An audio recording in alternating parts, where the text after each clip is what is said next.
ఎవరైనా పూర్తి పేరు డాక్టర్ బాబాసాహెబ్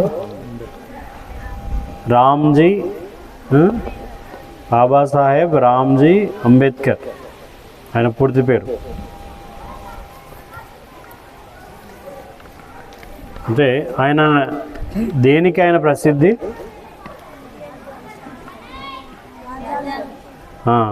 ఇండియన్ కాన్స్టిట్యూషన్ అని చెప్పిండ్రు, రాజ్యాంగం. సో భారత రాజ్యాంగాన్ని ఆయన దానికి అధ్యక్షత వహించి ఆయన కమిటీని ఏర్పాటు చేసి ఆ కమిటీకి ఆయన నాయకత్వం వహించి వాళ్ళందరూ కలిసి చేశారు. బట్ ఈయన ముఖ్యమైన పాత్ర పోషించారు ఆయన. సో ఆయన ప్రపంచంలో ఎన్నో దేశాలకి రాజ్యాంగము ఏదైతే ఆ దేశాలను నడుచుకుంటాయో ఆ రాజ్యాంగాలన్నింటినీ కూడా ఆయన చక్కగా చదివి పరిశీలించి అనేకమైన మంచి విషయాలన్నింటినీ కూడా తీసుకొని మన భారత రాజ్యాంగాన్ని రచించారు. కాబట్టి ఆయనకి నివాళులుగా మనము నిన్న ఆయన జన్మదినాన్ని జరుపుకున్నాము. అయితే ఈరోజు మన భారతదేశ ప్రధానమంత్రి పేరు తెలుసా? నరేంద్ర మోడీ గారు. సో ఆయన ఏం ఆలోచన చేశారంటే, మరి ఇంత పెద్ద మహానుభావుడు ఎంతో కష్టపడి భారత రాజ్యాంగాన్ని దాదాపు ఆయన 2 సంవత్సరాల 11 నెలల 18 రోజులు కష్టపడి రాజ్యాంగాన్ని రాస్తే చాలామందికి రాజ్యాంగంలో ఏముందనే విషయాలు తెలియట్లేదని చెప్పేసి కొన్ని విషయాలు, రాజ్యాంగం అంటే చాలా పెద్ద పుస్తకం, బట్ కొన్ని విషయాలు ఆయన అంటే ప్రతి స్కూల్లో ప్రతి కాలేజీలో ఈరోజు ఏంటి ఏప్రిల్ 15వ తారీఖు రోజు విద్యార్థులతో చదివించాలని ఒక చిన్న సూచన చేశారు మన ప్రధానమంత్రి గారు. సో ఆ సందర్భంగా ఇప్పుడు మేము వికారాబాద్ పట్టణంలో నాతో పాటు అన్నలు వచ్చారు. మీరు కూడా ఈ దేశ పౌరులు కదా. ఇది మనం చదువుతుంది ఏంటి? రాజ్యాంగం. ఎవరు రాశారు దీన్ని? బిఆర్ అంబేద్కర్ గారు రాశారు.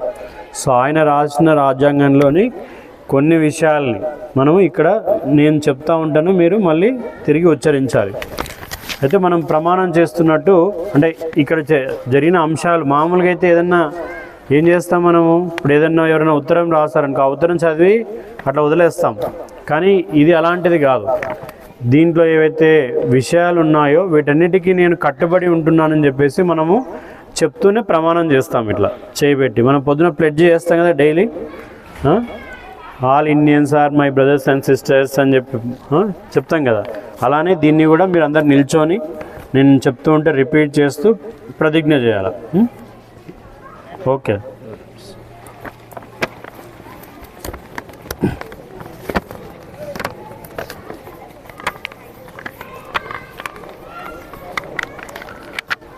Hands forward. భారత రాజ్యాంగ పీఠిక భారతదేశ ప్రజలమైన మేము భారతదేశాన్ని ఒక సార్వభౌమ సామాజిక లౌకిక ప్రజాస్వామ్య గణతంత్ర రాజ్యంగా ఏర్పాటు చేయాలని మరియు ఈ దేశ పౌరులందరికీ రాజకీయ సామాజిక ఆర్థిక అన్యాయం ఆలోచన వ్యక్తీకరణ నమ్మకము విశ్వాసము మరియు ఆరాధనలో స్వేచ్ఛ అవకాశాలలో మరియు హోదాలలో సమానత్వాన్ని దేశం యొక్క ఐక్యత మరియు హోదాలలో సమగ్రతను నిర్ధారిస్తూ ఈ దేశ ప్రజలందరిలో సోదర భావాన్ని పెంపొందించడానికి నిశ్చయించుకున్నాము. 1949 నవంబర్ 26న మన రాజ్యాంగ సభలో